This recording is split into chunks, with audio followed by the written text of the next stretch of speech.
여러분 안녕하십니까. 아주경제 이승재 논설위원입니다. 오늘 아주경제 논설실에서 일주일 남은 20대 총선 아주경제신문의 주옥 같은 칼럼을 쓰고 계시는 우리 칼럼니스트 여러분들과 함께 얘기 나눠보도록 하겠습니다. 지금 온통 우리나라와 전 세계가 코로나19 사태 와중에 큰 쓰나미에 지금 휩싸여 있는데요. 그 쓰나미 와중에 치러지는 4.15 총선, 코로나19와 이번 총선 과연 어떤 영향, 어떤 연관관계가 있을까요? 먼저 이재호 위원님. 예, 네. 제가 보기에는 상당한 영향을 미칠 거로 봅니다. 원론적으로 보자면은 코로나라는 질병 앞에서는 여야가 없고 또 계층도 계급도 없는 거기 때문에 코로나는 정치와는 무관하게 돌아가야 되지만은 이미 코로나 자체가 정치화 되어버렸습니다. 그래서 코로나 대처를 잘했다는 사람과 코로나 대처에 미흡했다는 쪽으로 크게 나눠져 있기 때문에 그 찬반이 나름대로의 세력을 형성하고 있어서 아마 이것이 저는 이번 총선의 승패를 결정짓는 중요한 변수의 하나가 될 걸로 봅니다. 엄밀히 말하면은 중국을 빨리 막지 않아서 확산이 됐다는 사람과 소위 신천지 때문에 확산이 됐다는 사람 둘 다 일리가 있습니다. 중국을 빨리 봉쇄했더라 막았더라면은 또 신천지도 저렇게 감염이 퍼지지 않도록 미리 사전에 제어를 했더라면은 훨씬 좋았을 겁니다. 그러나 이미 그건 지난 일이고 또 어느 쪽의 책임이 크냐를 따지기보다는 양쪽 다 책임이 있습니다. 그렇게 이성적으로 보면 될 것 같다가 계속 싸우고 있습니다. 저만 그런 게 아니라 여러분들 주위에서도 보면은 코로나 대응책을 놓고 잘했다는 사람과 못했다는 사람으로 나눠 있는 걸 쉽게 볼 수 있을 것입니다. 그만큼 이 문제가 이미 정치화 되어버렸습니다. 정치화 되어버렸기 때문에 이것이 코로나 이번 선거에 큰 영향을 미칠 것이고 또 그에 대한 일종의 반증이 지금 민주당 쪽에서는 온통 코로나 얘기만 합니다. 코로나. 세계 126개국에서 우리한테 진단 키트를 좀 보내달라. 어떻게 하면 우리가 수입할 수 있느냐를 물어보겠다는 그런 얘기가 지금 가지고 선거를 치르고 있습니다. 그래서 다른 모든 이슈들을 묻혀버렸고 정말 중요한 안보라든가 심지어는 경제 문제까지도 묻히다 있고요.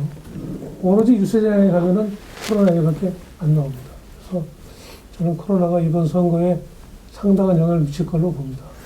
네, 최 교수님 같은 경우는 이제 경제를 주로 평생 연구하고 글을 쓰시고 하신 학교에서 또 가르치고 계시지 않습니까? 네. 코로나19와 경제, 이번 총선에 미치는 영향 어떻게 보십니까? 코로나를 방역을 잘해서 국내외 특히 외신들로부터 굉장히 칭찬을 받는다라는 거는 많은 사람들이 인정을 하겠습니다만은 경제 현장에 있는 사람들은 그것보다는 이거는 코로나도 코로나지만 그 전부터 망가질 대로 망가졌다. 비속어를 쓰면 거지 같다. 이렇게 표현한 게 딱 맞는 거거든요.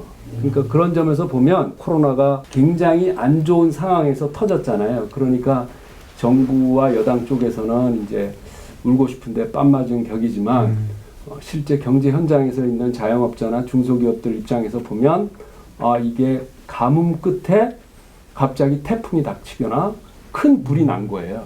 그럼 그 큰 불이 났을 때 과연 그러면 정부가 나서서 집중적으로 선제적으로 빨리 소방대를 동원을 시켜가지고 꺼주느냐?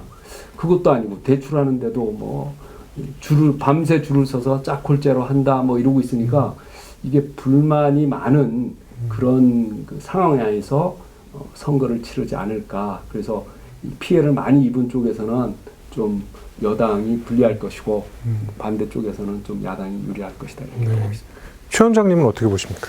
현재 여당인 더불어민주당이 이제 일종의 공포 마케팅을 선거 전략으로 활용하고 있는데요. 이게 이제 전통적으로 보면은 이제 국가가 위기에 처해 있으면은 그걸 슬기롭게 잘 극복을 하는 과정이라면은 여당한테 유리하다 이렇게 이제 알려져 있죠. 근데 공포 마케팅을 할 경우에는 오히려 우파한테 유리하다라고 하는 논문들이 다수 있습니다. 2002년도 미국 중간선거에서 부시가 이겼는데 그 전에 이제 9.11 테러 사건을 공포 마케팅으로 활용해가지고 중간선거 미국은 이제 대부분 여당이 지는데 이겼단 말이에요. 이제 이런 사례를 등등을 보면은 공포 마케팅이 반드시 말하자면 지금 진보 진영인 민주당한테 유리하다? 저는 그렇게 안 봅니다. 이게 코로나 이것만 강조해가지고 선거 전략을 짜는 게 이게 과연 유리할까? 좀 의문이 듭니다. 자, 임병식 전 대변인께서는요? 예. 저는 이제 코로나가 우리 선거에 굉장히 부정적인 영향을 좀 끼쳤다는 생각인데요. 선거라는 게 기본적으로 집권 여당의 오만함을 좀 견제하고 일깨우는 역할, 기능을 했었는데 이번 선거는 아시지만은 코로나 때문에 모든 이슈가 물에 잠기고 그래서 정부의 어떤 실정이라든지 이런 걸 심판할 기회를 지금 국민들이 지금 놓쳤다는 점에서 굉장히 안타깝죠. 뭐 경제 정책에 대한 거, 특히 국방, 외교, 또 인사에 대해서도 불만이 많고 피로감이 누적돼 있는 건 사실인데 이런 것들을 심판해서 정부의 어떤 정책 변화를 끌어내는 계기가 이번 선거가 돼야 되는데 그렇지 못한 점에서 굉장히 안타깝고요.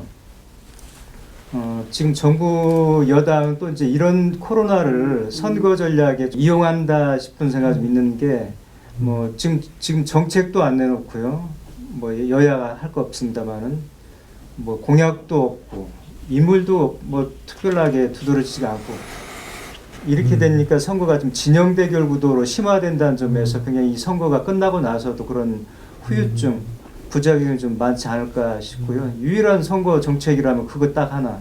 긴급 재난 자금을 얼마나 줄 건지, 언제 줄 건지, 어떻게 줄 건지 이런 선거 참 우리 국민들한테 크게 좋지 못한 영향을 미칠 것 같다는 점에서 굉장히 아쉬움이 좀 있습니다.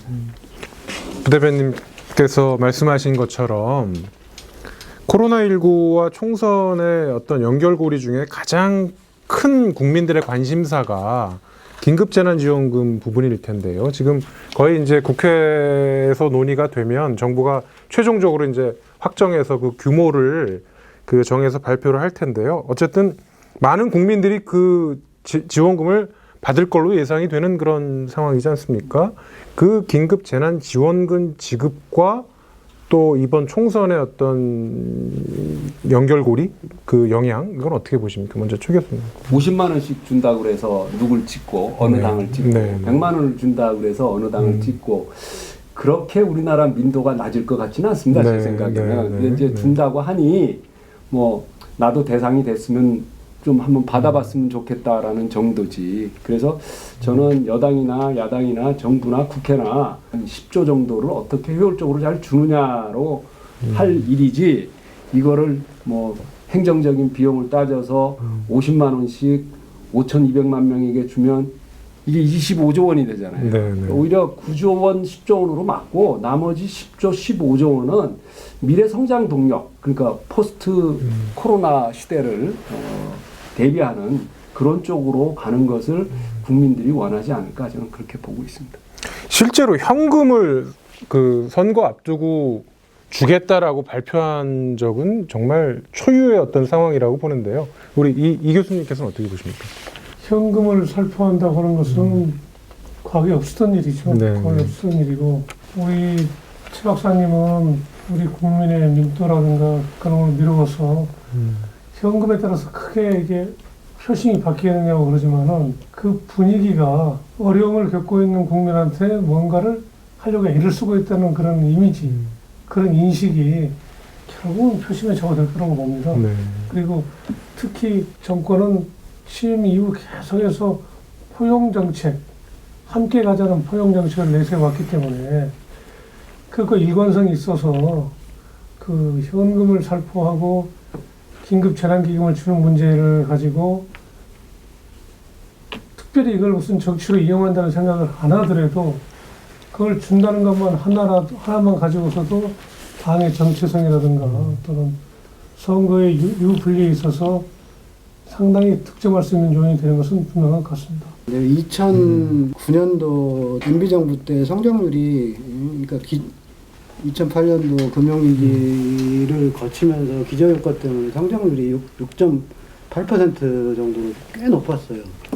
그러면 이제 낙수효과도 있고 하니까 다음 선거에 있어서 2010년도 지방선거에서 여당인 한나라당이 상당히 성적표가 좋아야 되는데 완패했거든요.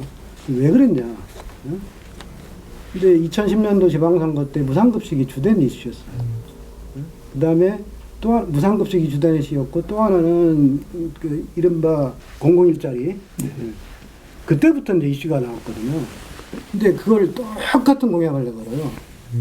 한나라당이. 유권자들 입장에서는 이게 보수당이 포퓰리즘 정책을 쓰고 포퓰리즘 공약을 쓰니까 이 진정성에 의심을 받는 거죠. 그러니까 그 정당을 지지하지 않는 거란 말이죠.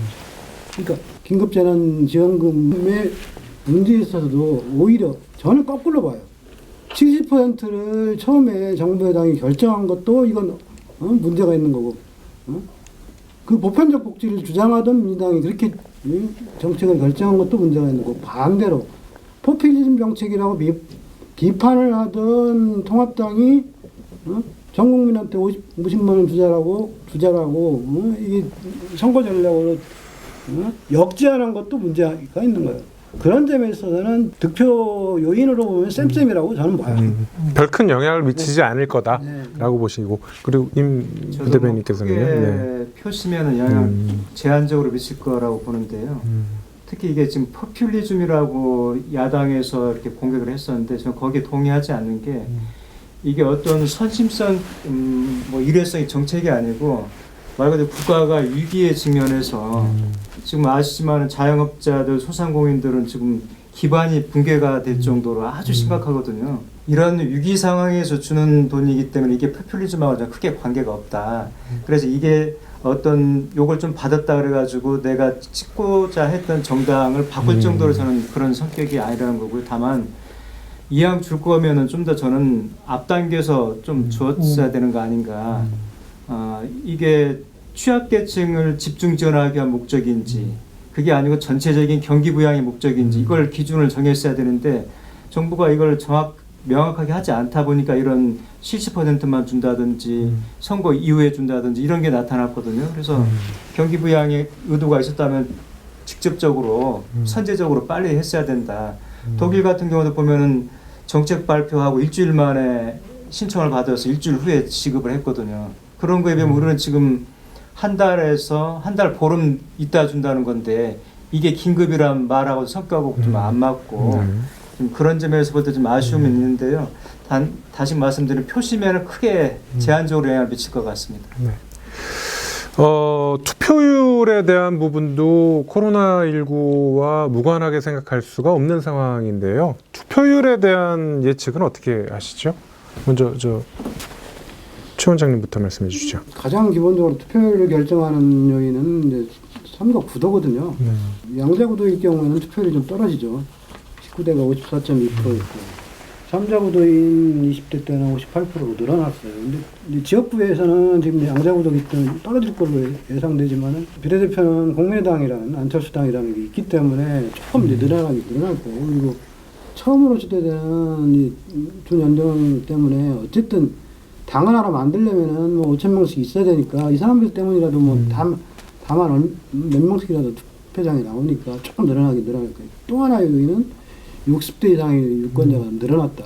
이분들은 코로나 때문에 투표장에 안 나올 거다 이렇게 생각 안 합니다. 지금 뭐 어쨌든 계속 조사된 바에 의하면은 북한산에 그 등산객들이 늘어나고 공원에 나오는 사람들이 작년에 비해서 50% 늘어나고 이제 이런 게 계속 통계가 나오고 있거든요.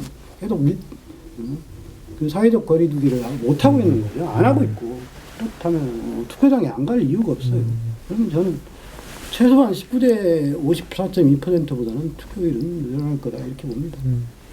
임 대변인 어떻게 보십니까? 예. 투표율은 20대보다 상승할 걸로 보는데요.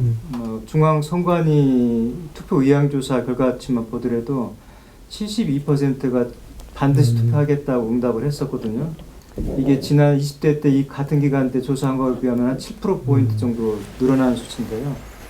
그런 이제 여론조사 결과도 있지만은 이게 이번 선거가 보면은 코로나 때문이 아니더라도 이게 진영 대결 구도로 지금 굳어지면서 양강 구도로 양자 대결. 그래서 누가 더 우리 진영 사람들을 투표자로 많이 끌어내느냐 이런 싸움이 될 것 같습니다. 특히나 이번 선거가 앞서 말씀드렸듯이 어떤 코로나 때문에 모든 이슈가 잠식이 되고 어떤 정책이라든지 공약, 인물을 보고 투표를 하는 선거가 아니고 내 지지층을 어느 층을 많이 끌어내느냐가 이번 선거의 승패를 가른 선거 분위기가 좀 돼버려가지고 그런 끌어내기가 심화되면서 저는 많이 좀 늘어날 것 같고요. 앞서 말씀하셨듯이 60대 같은 경우는 한 200만 명 정도가 늘어가지고 처음 1000만 명 돌파해서 한 1200만 명 정도로 유권자가 분석이 되고요. 반면에 30대, 40대는 한 110만 명 정도가 20대에 비해서 줄었어요, 유권자가. 그래서 60대 그 노인층에서 고령층에서 투표장에 얼마나 나오느냐가 선거의 승패를 좌우할 텐데 저는 이분들의 상당수가 투표에 참여할 거라고 좀 보고 있습니다. 이념 대결의 성향을 갖는 선거는 저는 이번 총선이 아닌가 싶습니다. 과거에도 진보 보수간의 싸움이 있었지만은 대다수 유권자들이 이제 이데올로기라고 하는 것이 우리 일상에 들어와 있구나. 내 작은 삶도 달라진다는 의식을 갖기 시작했습니다, 이제. 그게 본격적으로 이제 표현되는 선거가 이번 선거라고 보기 때문에 투표는 저는 당연히 20대 때보다는 높아질 걸로 봅니다. 저는 뭐 초고령층을 제외하고는 뭐 아까 원장님 말씀하셨지만 투표 그러니까 율에 크게 영향을 미칠 것 같지는 않고요. 오히려 이번 선거가 코로나만 없었다면 사실 경제 심판 선거가 되면서 투표율이 굉장히 높아졌겠지만 또 코로나가 겹치면서 그래도 저는 투표율은 좀 높을 것 같습니다. 자, 마지막으로 이번 총선이 과연 그 대한민국 우리 역사에 어떤 의미를 갖고 있고 전체적인 결과는 어떻게 될 걸로 예측하시는지. 이번 총선에서 아까 우리 임의원께서도 말씀하셨지만은 이번 총선에서 제일 아쉬운 것은 코로나 때문에 지나친 진영 간 논리 때문에 정말로 주면 많은 문제들이 묻혔다는 거거든요. 그래서 경제는 말할 것도 없고 우리 한 3, 4개월 전만 해도 코로나 사태가 일어나기 전만 해도 다들 뭐라고 그랬습니까?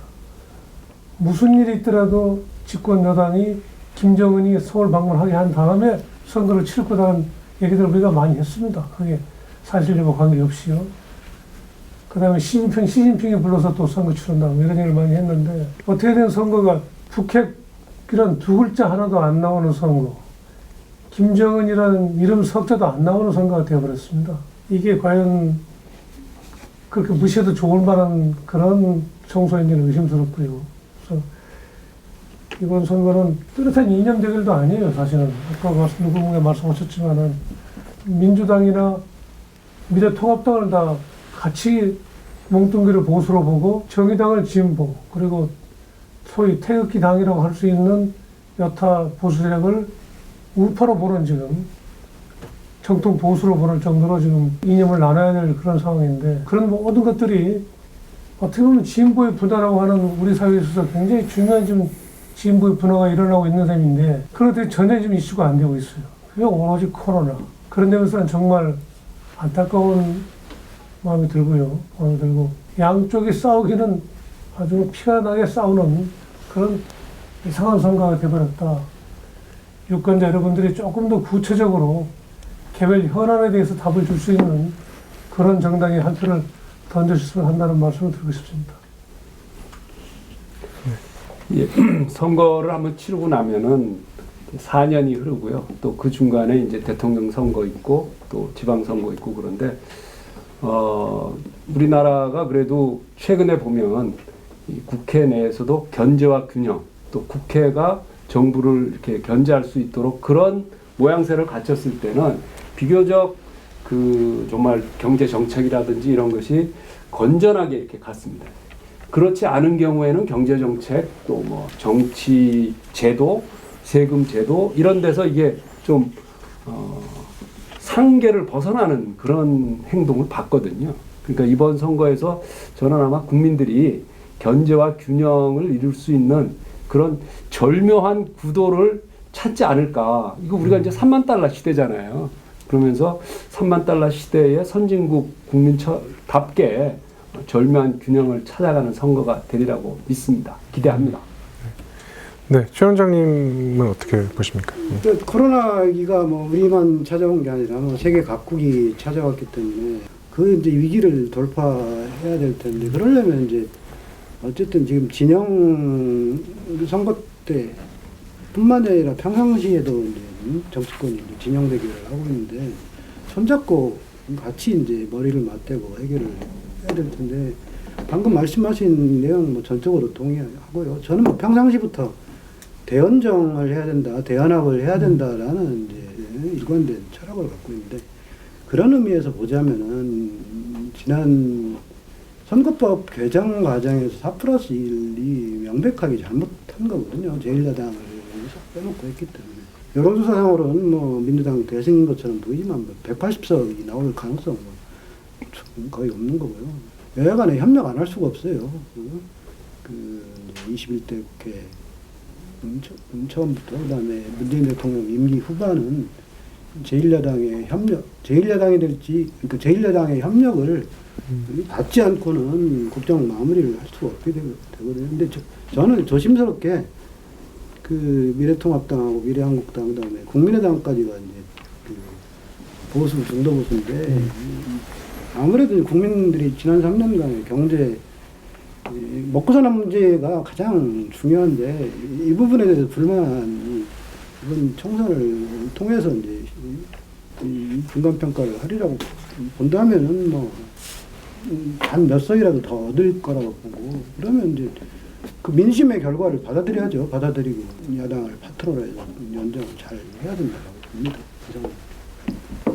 저는 앞서 말씀드렸듯이 선거가 갖는 주요 기능이 정책 변화하고 정치 변화인데요. 이미 정책 변화를 통해서 집권 여당의 잘못된 부분을 견제하고 또 어떤 정책 변화를 가져와야 되는데 그런 부분이 제대로 실현될까 하는 점에서 굉장히 안타깝고요. 또 정치 변화, 정치 지형이 변화가 돼서 인간의 그 존엄성이 존중받고 내 삶이 특히 서민들의 삶이 변화가 돼야 되는데 이번에 선거 과정에서 어떤 정책, 이슈 모든 게 실종이 돼서 이런 부분이 제대로 구현이 될까 그런 점에 좀 아쉬움이 있고요. 선거법이 누더기가 됐고요. 그래서 정치 혐오감을 말하는 분들이 많이 있습니다. 그런데 이 당도 싫고 저 당도 싫은 분들은 투표를 포기하지 마시고 이런 것도 하나 방법이 될 수가 있는데요. 청년 세대가 지나치게 과소대표돼 있기 때문에 청년 세대에다 주목을 하는 겁니다. 20대 국회에서 20, 30대 국회의원이 단 3명, 즉 비율로 따지면 1%에 불과했는데요. 반면에 지금 20, 30대 청년 유권자 비중이 1,500만 명이니까 비율로는 36%입니다. 이게 기형적으로 과소된 대표성을 좀 강화하는 측면도 있고요. 또 젊은 정치인들이 아무래도 국회에 진입하게 되면은 꼰대 정치를 좀 견제하면서 국회도 정치 지형에도 아주 역동성을 불어넣지 않을까 싶은 생각이 좀 있습니다. 유능하고 참신한 젊은 청년 지도자들, 정치인들을 이번에 국회로 진출시키는데 여러분들이 그런 소중한 한 표를 행사하는 선거가 됐으면 합니다. 네, 지금까지 아주경제신문에 주옥 같은 칼럼을 써주고 계신 저희 칼럼니스트 분들과 함께했습니다. 여러분 안녕히 계십시오.